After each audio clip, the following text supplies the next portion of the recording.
રાજકોટના આટકોટમાં 6 વર્ષની દીકરી જોડે દુષ્કર્મનો ઘટના બને છે અને ગુનેગાર જ્યારે પોલીસથી ભાગવા અને હુમલો કરવાની કોશિશ કરે તો પોલીસ દ્વારા એની ઉપર પગ પર ફાયરિંગ કરવામાં આવે અને માત્ર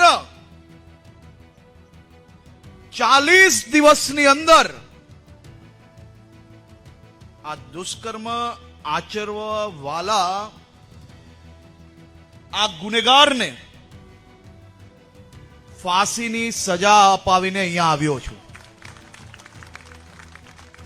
મહારાષ્ટ્ર સરકારનો સ્પષ્ટ સંદેશ છે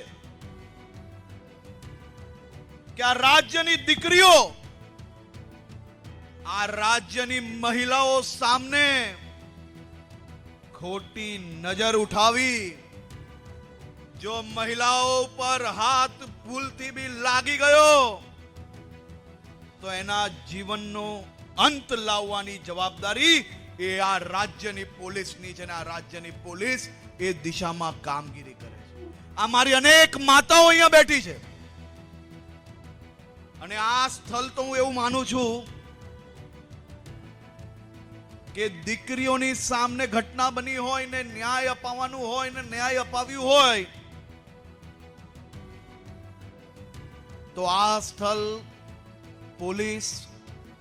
ન્યાયતંત્ર અને વકીલોને અભિનંદન આપવા માટેનું સૌથી મોટું સ્થળ.